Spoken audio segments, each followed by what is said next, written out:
When Prateek Kuhad moved from India to New York to study economics at NYU, there would have been almost no predicting that he would soon become one of the most popular singer-songwriters back in India. Welcome to The Third Story. I'm Leo Sidran. It's an old story. Sometimes we have to leave home to find ourselves. Prateek grew up in Jaipur listening to Indian pop and Bollywood music along with a handful of international records that his mother had in the house by artists like Harry Belafonte and Cliff Richards. But it was his experience in America listening to singer-songwriters, Americana, and new folk artists like Elliott Smith, Foxes and Laura Marling that ended up influencing his style. Today, Kuhad performs for tens of thousands in India, and his songs have tens of millions of streams, making him one of the most streamed domestic artists in India. His song Cold Mess was featured on an episode of Ted Lasso, and it was also included on Barack Obama's Favorite Music of 2019 list, alongside Lizzo, Lil Nas X, and Bruce Springsteen, among others. I wish I could leave you, my love, but my heart is a mess. My days, they begin with your name and nights end with your breath. I wish I could leave you, my love, but my heart is a mess. My days, they begin with your name and nights end with your breath. With your breath. Kuhad's intimate, heart-on-your-sleeve lyricism in both English and in Hindi have come to define his style. He's a specialist in earnest, direct, and sweet love songs. For example, he released a new single earlier this summer called Hopelessly in Love, which was part of a deluxe version of his 2022 album, The Way That Lovers Do. Yeah, nothing felt safer. So silently we fall. I wrote it on paper. 'Cause it's all I've really got.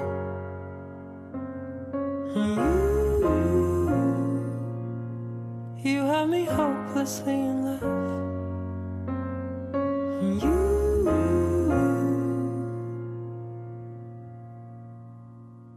You have me hopelessly in love.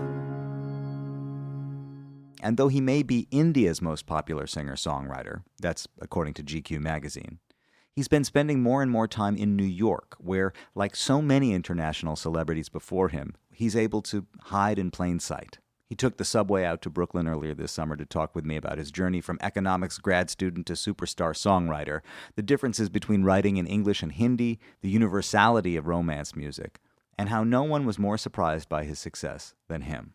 Visit third-story.com to see the full archive, hundreds of conversations with artists and creators, including other singer-songwriters like Ron Sexsmith, Martin Sexton, Jesse Harris, Jorge Drexler, Peter Himmelman, Theo Katzman, Imogen Heap, Boz Scaggs, Jonathan Brooke, Duncan Sheik, and many, many more. Then it's patreon.com/thirdstorypodcast to help us clean up this cold mess over here. And finally, The Third Story is made in partnership with WBGO Studios. Visit wbgo.org/studios to find out more about all their award-winning content.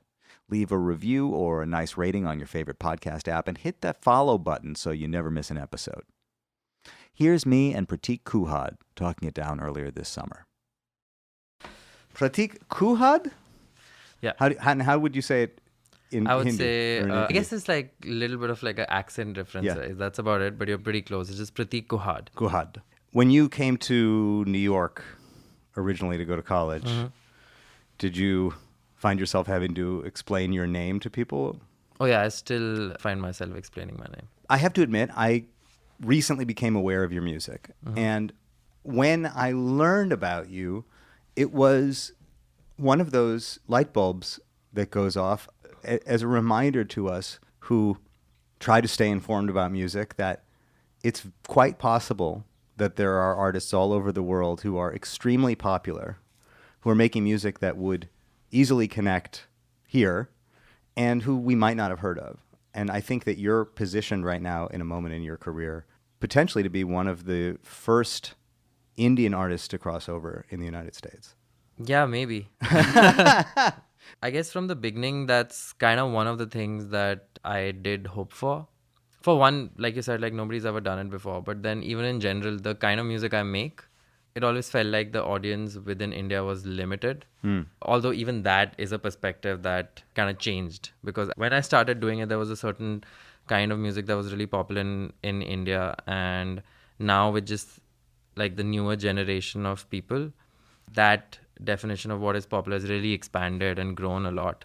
So over the last few years, like, I mean, I got really popular in India as well. And now it's just about like, I guess just fundamentally, I wanna just reach as many people in as many parts of the world as possible, you know? Even if the music that you're making is a sort of minority style of music. I mean, we're hearing that India is the most populous country in the world right now. So even if you're making pop music for a smaller portion of the country, you still have a massive market. It gets really complicated when you start thinking about it in this way in terms of numbers and stuff Market, like that and markets. But I think a good song really just cuts through like everything. Yeah. You know? So that's what just I keep trying to do, like make a really, really good song that just cuts through all of this noise, you know? Yes. Whether it's where you're from or language or genres and vibe. And you'll see this, like, even if you just look at songs across history, like every now and then when there's an outlier in terms of what is the current trend versus what gets popular, or what like a song that does really, really well could be like completely new, you know? Well, that's what they say, right? Like a hit doesn't sound like what's popular right now. It sounds like what's about to become popular or what will be popular in the future. But, you know, I feel like we as humans try to find patterns and find meaning to things and end up complicating it a little bit. And I do it myself sometimes, you know. But I think you feel it when you hear it, when there's a really, really good song. And that's something that'll kind of hit just humanity at some level. And that's what ends up, you know, in a place where everybody, or like a large portion of the people like it. Okay, so let's talk about the role of really good songs in your life then. You grew up in Jaipur, is that where you grew up? Yeah. No internet in your house? Till a certain point, yeah. What was the music? What was the culture? What was life like in your house?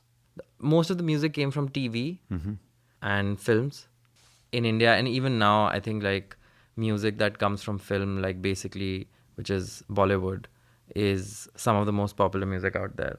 And it's really connected for India to kind of consume them both together, you know. Film and music. Yeah. So every time there was a massive film that came out, usually that soundtrack would do really, really well. And sometimes the other way around, like sometimes if a soundtrack did really, really well, that film would do really, really well. So that's how just like all the biggest pop music of that time, when I was pretty young, was like that. I guess I was lucky, like my parents listened to a lot of, especially my mom listened to a lot of English music as well. There was a few artists like Harry Belafonte. Shake, shake, shake, Sinora, shake your body line. Shake, shake, shake, Sinora, shake it all the time. Work, work, work, Sinora, work your body line. Work, work, work, Sinora, work it all the time. And Cliff Richards. She's just a devil woman with evil on her mind. Beware the devil woman, she's gonna get you. She's just a devil woman with evil on her mind. Beware the devil woman, she's gonna get you from behind. Those are two in particular that I remember. I mean, I'm sure there was more, but I remember just learning a lot of songs from both those artists when I was like 5-6 years old. And then as I grew older, there was a lot of like music that my sister introduced me to, who was older than me. Classic rock and bands like Nirvana, which led me to listening to a lot more like metal, even like Led Zeppelin and classic metal, Black Sabbath. And then by the time I was in my teens, internet had kind of come around. Yeah. And suddenly we had access to MP3s and stuff like that. There was still no streaming, but there was a lot more music all of a sudden, like both English and Hindi and like local and international and all kinds of stuff. And what kind of kid were you? What kind of person were you? What were you into? I don't really remember very clearly, to be honest. I hear that like when I was really young, I was a pretty hyper kid, like just a lot of energy. And other than that, just pretty regular kid, man. You know, just went to school and hung out with my friends and, you know, try to do well in school and like not fail, I guess, you know, in my classes. What did your parents do? My father is a lawyer, and my mom, she like was definitely mostly a stay-at-home mom in the beginning, but she also simultaneously did a bunch of stuff. Like she used to work with a lot of like women's health stuff. Like there were some institutions helping women, like rehabilitating women. She had a school. She started a school for underprivileged kids, and she had an art gallery. So she was just doing a lot of like these things on the side throughout it. She still does. It sounds like, in a way, actually watching her do what she did was a first model of somebody who could sort of choose to do something and devote themselves to it. Yeah, actually both my parents, because even my father, although he's a lawyer, and in India is pretty traditionalist. Yes. Now it's changed a lot, but especially like my parents' generation, it was like you kind of did what your parents did and married who your parents asked you to. Yes. And these are both things that neither of my parents did actually, because they kind of like both met in college and decided to get married. It was not an arranged marriage, which is uncommon at that time. And my father also comes from a business family, so everybody kind of expected him to do that. And being a lawyer in India at that time in like the 70s was kind of absurd. So he also just kind of rebelled a little bit and did it. So it's just, I don't know, I guess both my parents also just always, me and I have two elder sisters, we were always just like given this, the freedom to do whatever we really wanted to do, honestly, with our lives. But still, you started out on a path that was a little more traditional. You came, for example, to study in New York, as I understand, to study economics or something like that. Yeah, I did math and economics in college because I don't know, I liked music, but I just never thought. Did you sing? Did you sing at home? Did you sing? Yeah, I used to sing a lot. Like I've been singing since I was a kid. I used to just sing really. Yeah. Like when I was 5 and 6, I remembered so many Harry Belafonte songs and Cliff Richard songs and other like random like Christmas carols and stuff like that by heart. When I started playing the guitar, which was quite a bit later, when I was 16 is when I started to really, write songs. And that's when I think the songwriting is what really got me. Like when I started writing songs, that felt like a really special experience for me. And I wanted to do more of it. So what were those songs like? Because there's so much that's made in your narrative about what you discovered when you came to New York, the music and the artists that you discovered when you came to New York. But if you were writing songs at 16, 17, what were the songs like before you got to New York and had that experience? There weren't that many. I did write a couple of songs in high school, but that was just like the beginning. Yeah. I did write the majority of my songs, which kind of, when it started like kind of happening pretty frequently, was in college. But even in school, like I remember like, I think one of the first few songs I wrote was about a breakup. Actually, like I got dumped by a girl. So I got really like upset about that. And that was one of the first things I wrote with like words. Before that, I'd done a bunch of like instrumental stuff, Yes. you know, just kind of like with guitars and other stuff, like Melody, yeah. producing at home. So you get to New York, you're studying economics and math, and what happens? Who plays you what? Who takes you where? What do you experience that changes things for you? One pivotal thing that happened was that I was friends with a musician, and he kind of one day gave me this the entire discography of Elliott Smith. Which is not so large, actually, because Elliott was not with us for so long. It was not. It's not that large, but I had just never heard Elliott Smith before. Yeah. I don't know. I think he was playing me one of his songs, or he was playing an Elliott song, and I was like, "Man, that's amazing." Yeah. And I was like, "Oh, you've never heard Elliott Smith?" I was like, "No." So then he gave me the entire discography, and I got really into it. I pretty much heard, like, I think throughout one semester, I was only listening to Elliott Smith. Yeah. So that really got me into that, like, just writing a lot. You know, after that, I started writing a lot more, I feel like. I had tender feelings that you made hard, but it's your heart, not mine, that's scarred. So when I go home, I'll be happy to go. You're just somebody that I used to know. What was it about the sound of Elliott Smith and the mood of Elliott Smith that got you? I don't know. It's hard to say. It just really... I thought the songwriting was just beautiful. Like the words, and I was really fascinated by a lot of his like harmonic structures, like just chord structures, and very unique like chord progressions, which are not the kind of chord progressions that make songs that are popular. Yeah. You know, and yet he had a couple of like pretty big hits at the time. Yeah. So I found that pretty interesting. The sound of those records too, that dry, especially for the time that he was making them, dry and doubled, was like a very iconic sound, you know? There's a lot of things, a lot of stuff. And actually, like, he's known for all his acoustic, really bare songs. But, you know, like, the song like King's Crossing, for example, is like really big, you know, with all these different sounds. He was also like, he just played everything himself. I think it was like either or, where he literally is the entire band. Yes. Like, he played the bass and the drums and the guitars and the vocals and the harmonies, pretty much produced the whole damn thing. All you can do now is watch the shells. The game looks easy, that's why it sells.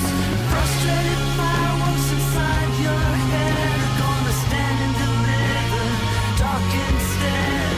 The method acting that pays my bills keeps the fat man feeding in Beverly Hills. I got a heavy metal mouth, it hurls obscenity, and I get my check from the trash treasury because I took my own insides out.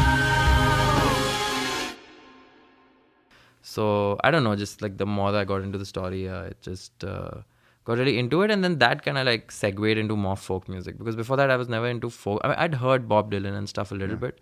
But I got really into, you know, there was also a kind of like folk revival happening in the UK at the time with Mumford and Sons and like Laura Marling. There was another artist called The Tallest Man on Earth. Yes. A lot of my guitar picking style came from just doing a lot of his songs because he did a lot of like this picking style is called like Travis picking, and it's pretty common, like everybody in folk does it. Yes. But started doing a lot of that. So I don't know, I just gravitated towards this world of music at the time. Well, I walk upon the river like it's easier than land. Evil's in my pocket and your will is in my hand. Oh, your will is in my hand.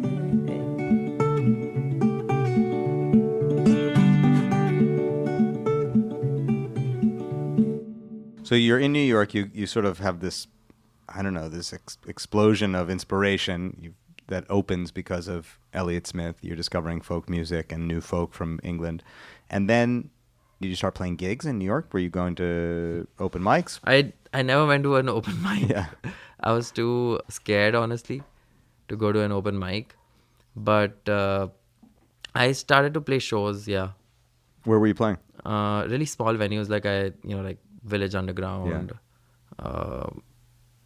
Like I think like LPR has like this tiny room at the basement where like nobody goes there actually. And this is like 2010-ish? 10, 11, yeah. 10, 11, 12. Rockwood? Yeah, but I actually played Rockwood much later. Yeah. Not during my college years. You know, there are two references that I don't hear you say, but that I hear in the music. I mean, there are a lot, but one is Paul McCartney. I wonder if the Beatles are just so ubiquitous, they're just so in the air for us that we pick it up even without intentionally picking it up. Because there's something about, especially in his higher range, I mean, you use your higher range in your voice a lot, and there's a sort of a sweetness that reminds me of Paul McCartney sometimes. How we spend our days casting love aside, losing sight of life day by day. Yeah, a lot of people have told me the Beatles, actually. And I love the Beatles, but no, I never like got into the Beatles like, I was listening to the entire discographies like months in a time. But I think you're right. I think it's just with the Beatles, they're just so, just probably the most influential band ever, right? Yes. And it's just everywhere. Yeah. I think I bet everybody is kind of like influenced by Beatles in some way or the other. And then the other, there were a few, but like the one thing that I thought about was Ben Gibbard. Love of mine, someday you will die, but I'll be close behind. They'll follow you into the dark. No blinding light or tunnels to gates of white. Just our hands clasped so tight, waiting for the hint of a spark. If heaven and hell decide that they both are satisfied, and illuminate the nose on their vacancy signs. If there's no one beside you when your soul embarks, then I'll follow you into the dark. There's something about that, and then some sort of Scandinavian writers also like Teitur. Oh, I've been haunted by this old ghost before. I want to hear your voice, you know it's been so long. Like a dancing wave, you balance on the shore. Oh, it would feel so good to see your face again. You sort of belong to a global community of people that sing with this sweet, earnest male folk delivery. You know, I've never heard it, I don't think. Not that I'm not familiar with Indian pop music, but I don't associate it with any, you know, contemporary Indian artists. There's very few songwriters in India that write in English. Yeah. That are like, at least that are popular. Yeah. There's almost like, there's very, very few. Yeah. Weirdly, English music is really popular in India. Like, And you have a relationship with England, a deep relationship that's Yeah. colonial in root. But Yeah, because of the, because of the colonization, like, you know, English was just a mandatory language for everybody to learn. And then it just kind of stayed like that. Yeah. So I went to a school that was, the instruction was in English. Really? And you had to actually like speak in English. In school? In school, yeah. And do all your take tests in English? Everything in English. I mean, there was Hindi as a subject also. So obviously in that you were not. But when it came to everything else, like economics or math or like sciences and stuff, everything had to be written in English. Everything had to be like done in English. So if you went to a school which, you know, had like the instruction in English, which is fairly common in India, in certain parts especially, then you know the language pretty well. So is it more unusual to write in English? I mean, you say that there are very few songwriters who are writing in English, but if so much education is happening in English, why is the songwriting happening in Hindi and all the other languages? Yeah, I mean, this is a complicated question to answer, but even though the instruction is in English, it's more for like a certain urban section of the society that's educated. And education now is growing over the past 10, 15 years. But for the longest time, education was not, you know, very prevalent across India. If you were educated, then yes, you will definitely know English actually. But if you're not, which was still the majority of the country, you know, then your English is not very strong. And also, like, even though we did speak English in school, everywhere else we were still, you know, speaking in whatever region of the country we came from, you know, and which is also a bunch of different languages. Regionally, you could be speaking Hindi or Tamil or... What were you speaking? I was speaking Hindi because I was from the north. And I always got the sense also that English exists always in conversation with another language. Like, English gets peppered into Hindi and peppered into Tamil and peppered into the sort of the slang and the argot that people are using. They're slipping in and out of English. Yeah. So it would almost make sense to write bilingual songs in that case. Yeah, and that happens sometimes. But this is it's a good question, and I don't really know the answer myself, to be honest, because even though there's a lot of English out there, at some level, I think culturally, like, you know, it still doesn't hit as hard sometimes, to the masses at least. Like, an English song does not translate. And we're still like, majority of the stuff, I mean, there's also so much stuff in regional languages. Yes. That's the overwhelming majority of stuff that you listen to and watch. Like, the biggest films are like the film industry is completely in either Hindi, which is like the north, or, you know, in Tamil or Telugu, which depends on like which South Indian language you're coming from. Yeah, it's fine. This I feel like this is like a question for a political scientist, but like So many of the questions that I was starting to think about before you came are sort of sociological and political yeah. in nature. And I think it's because you sort of put yourself in the position to receive these questions as one of the few representatives, Yeah. a singer-songwriter tradition in English coming out of India. You're well within your right to say, hey, man, I'm just trying to write a good song. And No. I mean, I love getting nerdy, to be honest. So I don't mind. But I mean, it's a question which I've been asking around actually people around me in the music industry in India, myself as well. And I don't have an answer to, like, if you look at streaming numbers, for example, like there's a lot of artists from outside of India who, write English songs. Like Ed Sheeran's really popular in India. Like Taylor Swift's really popular. Artists like Ed Sheeran's, like one of their biggest markets actually streaming wise is India. Just because India has such a massive population. Yes. And a lot of people just listen to pop songs from all over the world. So any pop song that, or like hip hop and stuff that like makes it really big here, ends up like being popular in India as well, especially in like clubs and like, in the cities especially, and a certain section of like Indian society. But yet there's nobody from within India who writes in English. Right. That has ever had like a song that's been mass. Like I think like I had like Cold Mess, which became really, really popular. Yes. But even that never hit absolute mass for that matter. Well, I was going to ask you that. So your streaming numbers are pretty astounding. You look at at some of the songs, 67 million, I think, is on Spotify is your biggest hit. Obviously, it's not a billion. You look at some Taylor Swift or Billie Eilish, and it's like a billion. It'll drive you crazy if you start to play that game. But 67 million, we're talking about some serious numbers here. Are you famous? In India? Yeah. Yeah. I mean, can you walk down the street?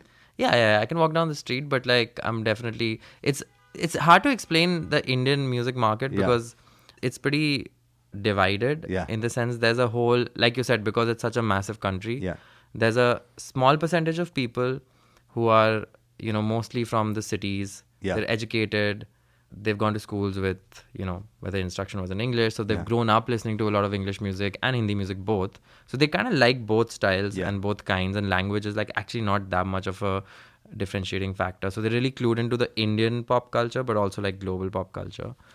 And that section of society, even though small in percentages, is really large and ends up kind of being concentrated, like they'll kind of go to the same bars, the same restaurants. So it's kind of like a bubble within India. And within that bubble, like I'm pretty well known. So, if I go to a regular restaurant in New Delhi or something, the chances are high somebody will recognize me there. And so it's not like, I'm not like, like Bollywood actors and stuff are really, really famous, for example. Like they cannot walk down the street because they will get mobbed. So that doesn't happen to me. But I definitely get recognized all the time. I get recognized in like New York as well, just because there's so many Indians here. So like a lot of times I'll be walking down the street and somebody will stop me and ask me for a photo.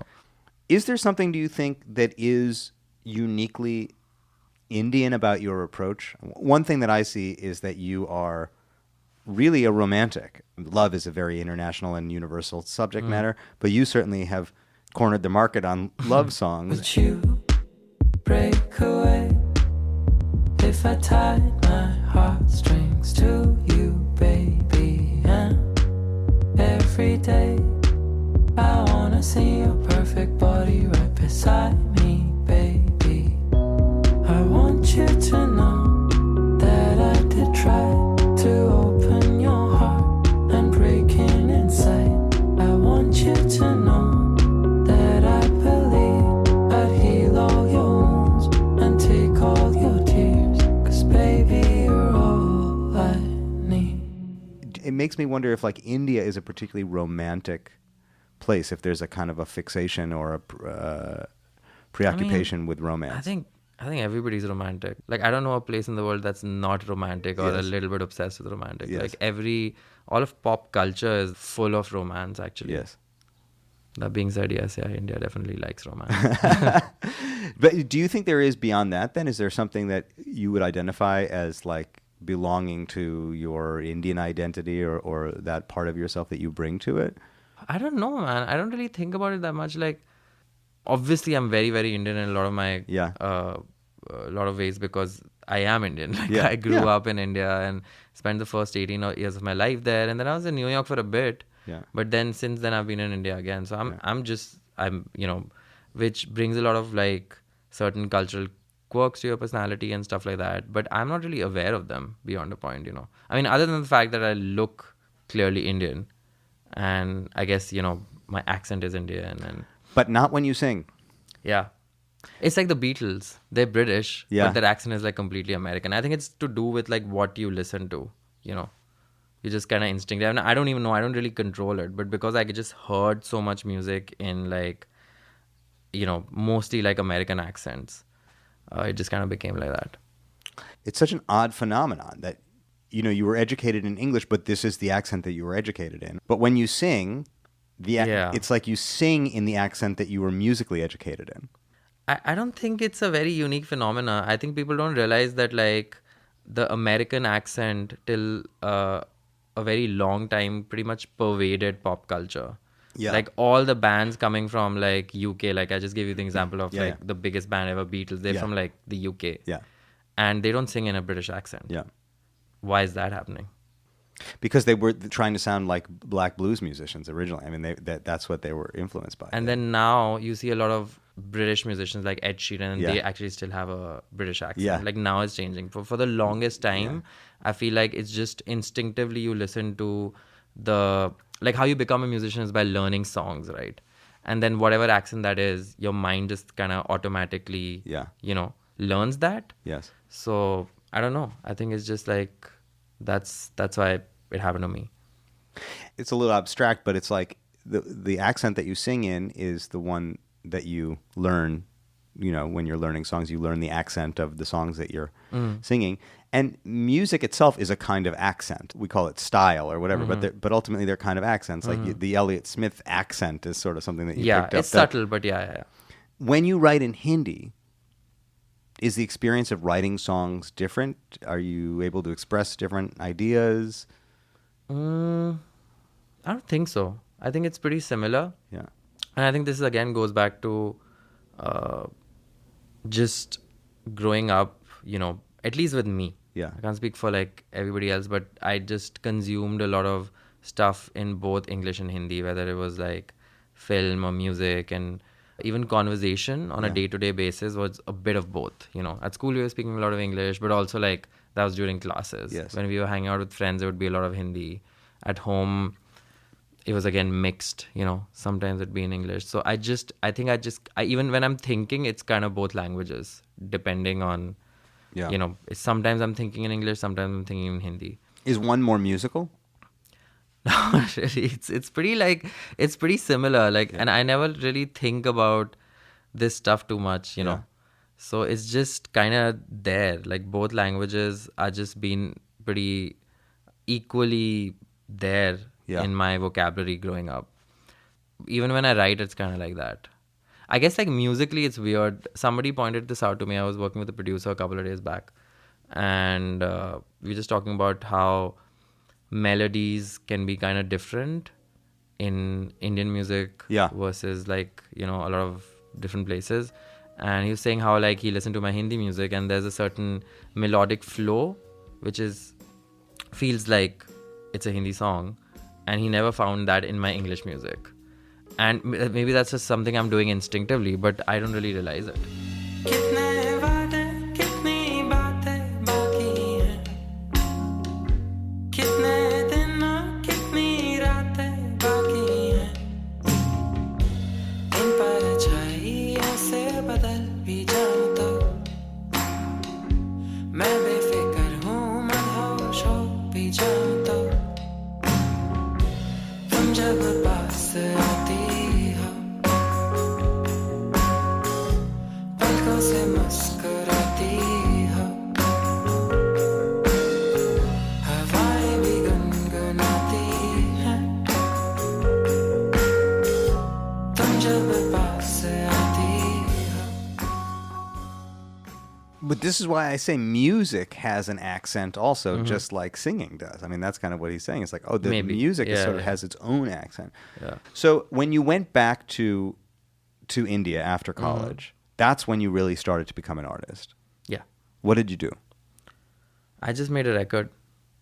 Did you just get it have out of musician friends? Did you hire a producer? I produced it myself. Yeah. I didn't have any musician friends, Yeah. but I had one manager who was working with me at the time. And just randomly through people, I mean, there was one bass player I played with at the time, and he was on my first record, and I just messaged him on Facebook because I knew about him from the Delhi gig circuit. Yeah. And he was like the only guy who played the double bass, and I kind of wanted the double bass. So I just texted him on Facebook and he was like, yeah, sure. So that's kind of how I found people. And then he introduced me actually to a drummer he used to work with, Nikhil Vasudevan, who I actually still work with today. And yeah, I just got in the studio and like made the first record that I made, and you know. And what was the experience? Do you remember it being pleasant? Was it stressful? No, it was really nice. Yeah, it was really fun. It went was not the- stressful. It went sort of as you had hoped it would go. Yeah, I mean, there was a lot of anxiety around like what will happen later. But when I moved back, I was like, okay, I'm just going to give this a year and see how it goes. So, and then I just had to like, you know, do all the things that one needs to do to put a record out. And were your parents supportive? Yeah. Yeah. So you did all the things, which included putting a record out independently in India. What did that mean? Make the record and then just put it out on streaming independently. Then started to try and get some PR and stuff, you know. So you just literally, like, me and my manager would like hit up all the newspaper outlets and like media outlets and stuff, and just cold email people, cold email reviewers. You would try to get playlisting back then, especially on Spotify. Like, playlisting really did and all the playlisting was not official Spotify playlists. They were like these users, random people who had playlists that had a lot of followers. Yeah. So I would just message them on Spotify directly, and you could pitch their songs to them. So I would just message like hundreds and hundreds of like people, just like, hey, check my song out. And then through that, I remember one time like Oh Love got put into like a user playlist which had like millions of followers.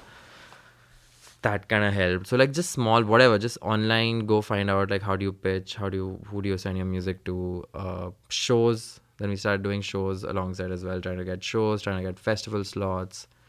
Just everything by the book, man, you know, like whatever you can really do to get your music out there. Do you think that your personality in some ways was helpful, that you had an outgoing personality, you were willing to sort of put yourself out there and say, like, check me out? I did not have an outgoing personality. You at did all. not? No. I was really, really socially anxious. Really? Yeah. Are you still? So I was super awkward with most people. Now, not really. I mean, I'm still like socially anxious a little bit, but I guess like nobody can tell.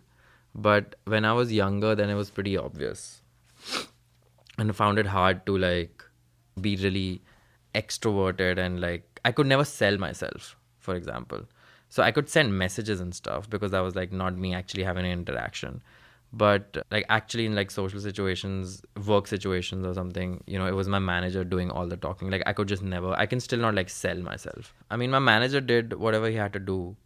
I mean, I messaged people to just be like, here's a song, check it out, you know. There was never like anything else. It was just more about like, let me just do everything that I have to do that I'm okay with doing, you know. And how did that record do? But that record did really well, actually. I mean, in its small context of like the indie universe in India, it did pretty well. I started getting a lot of festivals, a lot of shows. So that first record actually gave me the kind of confidence to be like, okay, you know, clearly I suddenly had like fans, like very few, but like I would play a show to like, you know, for like 100 people, and I would get like sold out, and everybody would know my songs there. And you had said to yourself, I'm going to give it a year. So at the end of that year, or the end of that sort of album cycle, it was clear enough that you should make another record and that you should you could do this. Yeah.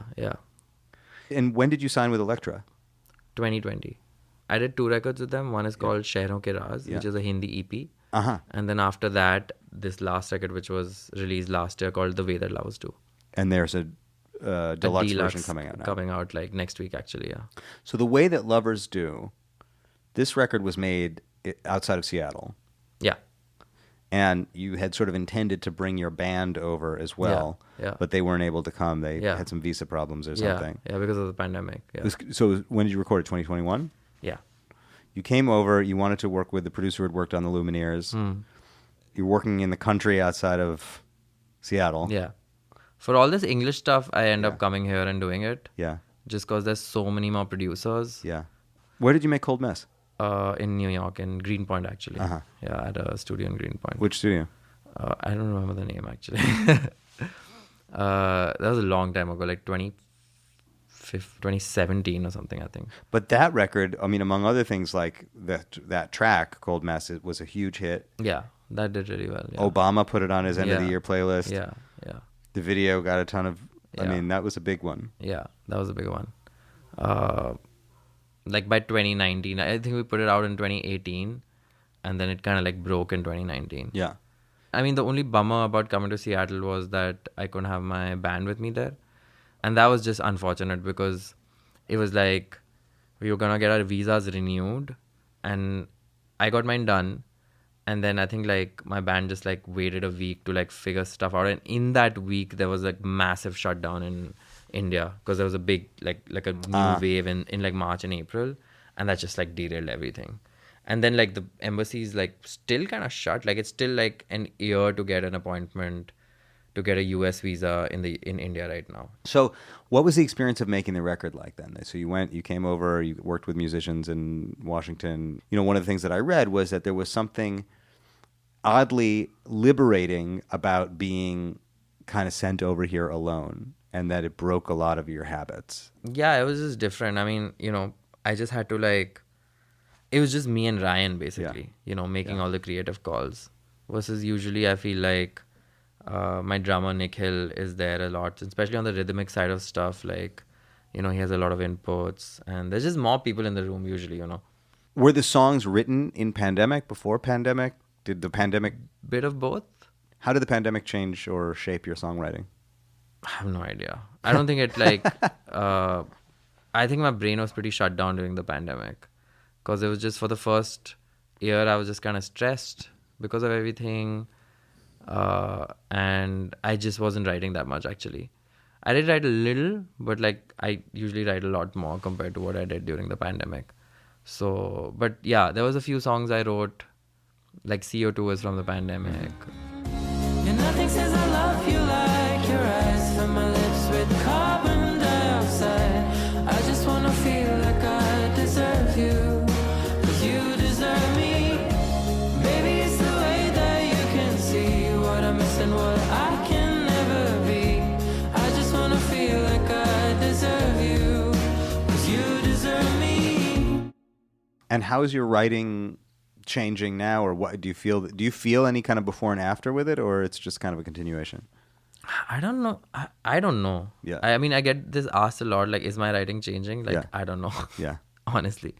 It sounds like you, on a certain level, don't know and don't need to or want to know answers to these questions. You I just would want love do to it. know. I really want to know the answers, but I just cannot find them. Yeah. The bilingual question, the accent question, the I don't know. cultural identity I don't know questions. even like the songwriting stuff. I don't know. Like because I get asked this a lot. Like, is it changing? And I honestly don't know. It's really hard to say. I mean, in some sense, it's not.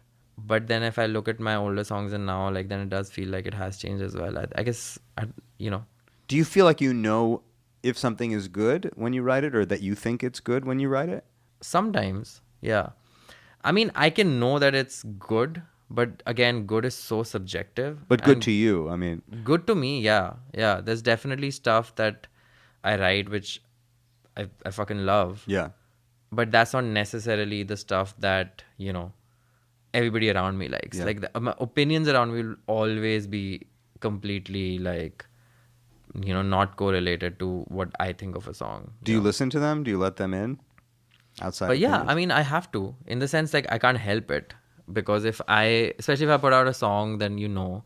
But even if I don't put out a song, it's like, you know, I do share my music with, you know, my friends and my family, because a lot of time people are just asking, oh, what are you working on? So I'll play some stuff.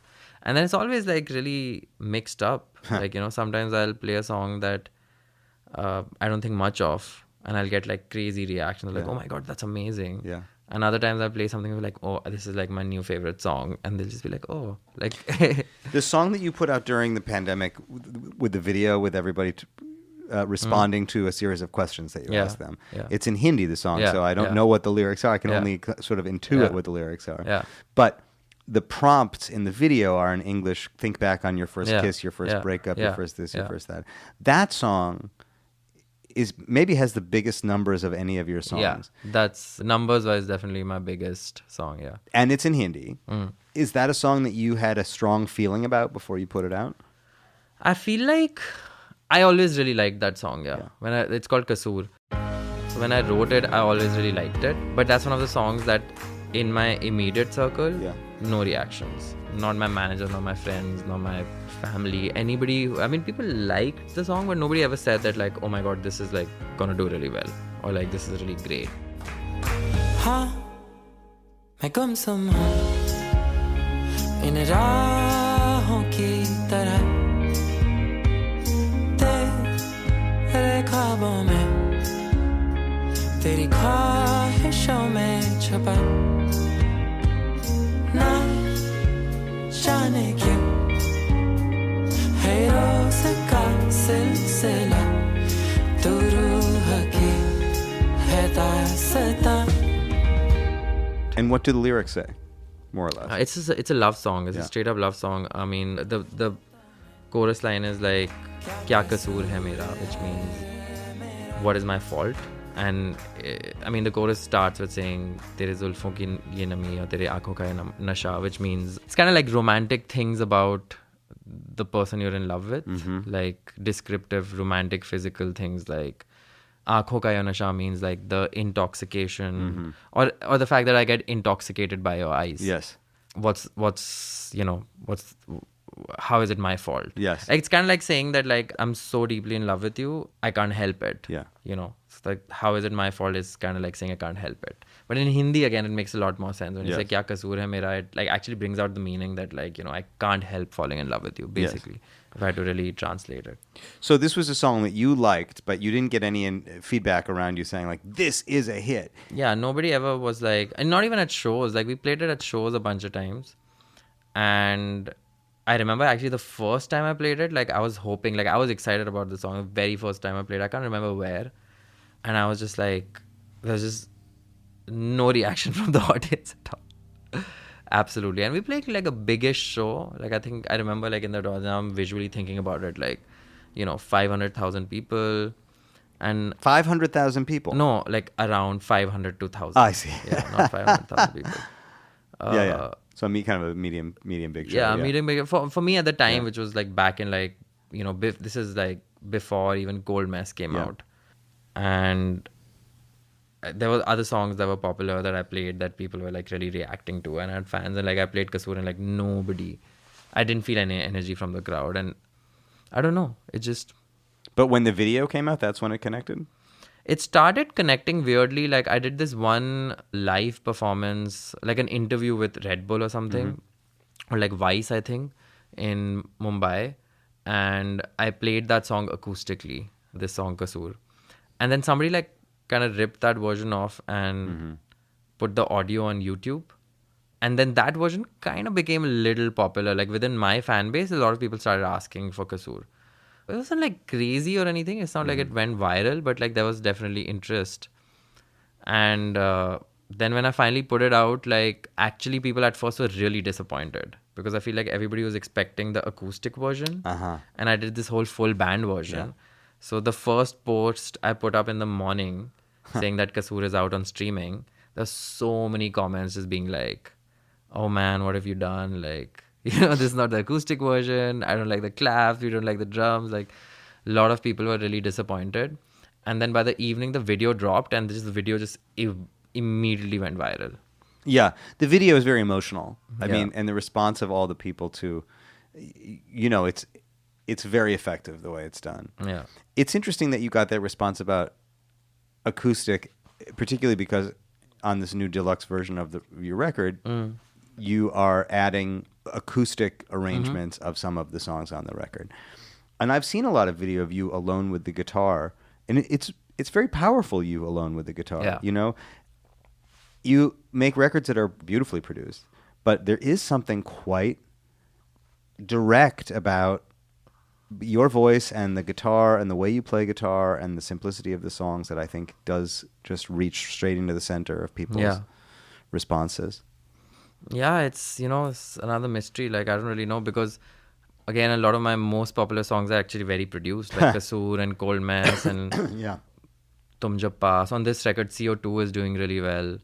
And at the same time, like, my shows in India do really, really well. I do really big productions in my shows, actually. There's a full band and stuff. There is definitely, like, it's kind of like the roots of my artistry because I start with writing everything on the guitar. Yes.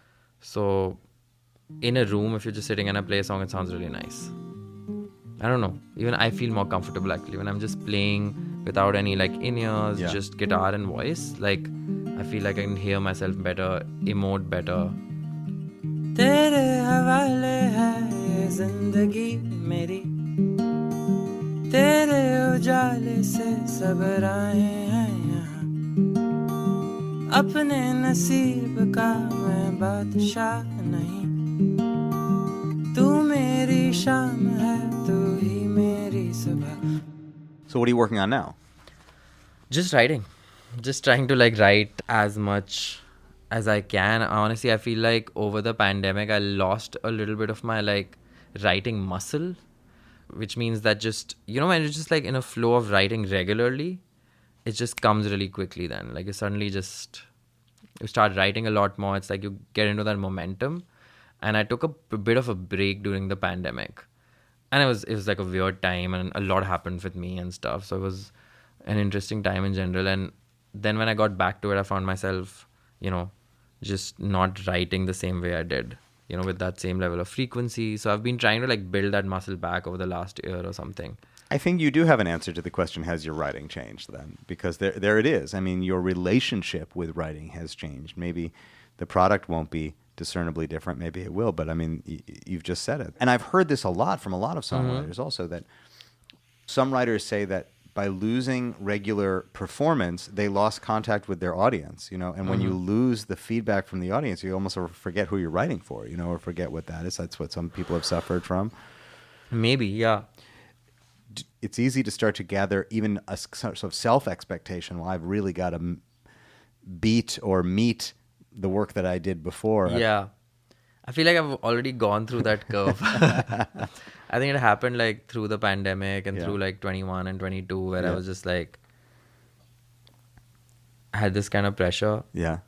And then eventually I'm still working on it, but I'm trying to, like, let go of that. Yeah. Because it's just, I don't know. I mean, it's just, I just feel like the older I get, the results are not really in your control beyond a point.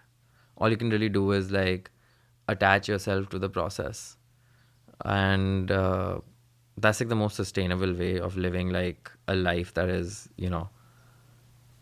something you can be, like, grateful for and, like, a life that you'll actually enjoy living. Yes. Otherwise, you can get really in your head and then it's not fun, Like, if you're not writing for fun, then what's the point of anything? Because literally, like, we become artists to really, like, write a song and get a kick out of it and, like, make music that we feel really proud about. And I think if you attach yourself too much to the success or the result of a song, and it's hard not to, actually. Let me just say that. It's not like it's easy to just not attach yourself. You just end up without even knowing, and I've been there. And it's not fun. Like, it's not, then it just kind of kills the fun out of the whole process of, like, being a musician. Yes. And is that the goal, is to have fun? I think the goal is to just, like, I mean, I think it sounds very trivial when you say just have fun. No, I know when I say it, it sounds that it's reductive, but I think maybe the goal is in part to find a way to have fun. I think it's a bit more the goal is a bit more complicated. Yeah. But I think, like, the having fun part is an aspect of, sustainability. Yes. Like, just being able to keep going forward and be happy about yourself and be content with yourself and what you're doing. But I think the goal is a lot more. Like, I mean, for me, it's like, just really finding, like, understanding people better. Yes. Like, for me, like, that's one thing that I'm really fascinated about in general is just, like, how people and emotions and human beings operate and what are our motivations and what we do. Like, it's almost like I'm pretty fascinated by like psychology and like motivation and stuff.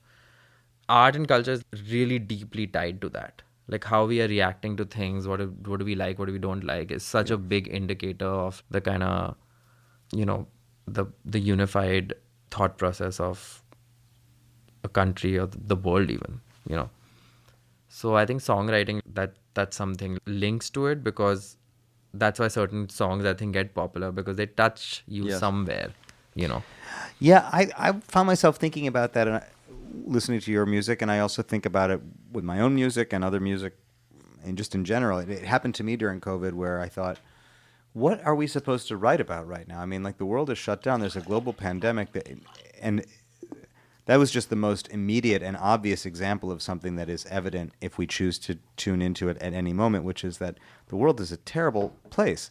There's all kinds of pain. There's suffering. The planet is suffering itself. There's, in your own country, there's enormous poverty. There's incredible economic division, and we're going to sit here and write a love song, and yet at the same time, like, the human spirit is constantly drawn to that emotional reality. Yeah. And we can't all just sit around writing songs about global warming. And at the same time, the responsibility of the popular songwriter is a real thing, I think, in terms of what people need and how to reach them. I don't agree with that, actually. I think like artists should write what like they want to write. Because ultimately, like, it's a really slippery slope where it's just, human beings are too complicated to figure out what they're going to need, actually. We all have our own part to play, and we'll all play our different parts. And like, someday if I'm really feeling deeply about global warming, I know that like a song is just going to come out, and that's the same thing with like everything. And for whatever reason, that my life is a certain way, that I feel strongly about certain things, and it keeps changing, actually. Yes. So what I write today will be very different from what I write 5 years from now. Yes. And what people need also, like, it's not that simple that just because there's a pandemic, people want to hear about the pandemic. They might not. They might actually want to hear about anything other than the pandemic. Well, sometimes. absolutely. And so you can't predict that or know that. Yes. So it's just, I think it's like a fool's errand to try and do that. I don't disagree. It was more of a question I think I started to have, especially at the beginning. Like, does the world need my song right now? I mean, I might need to write it, but does the world need to hear it?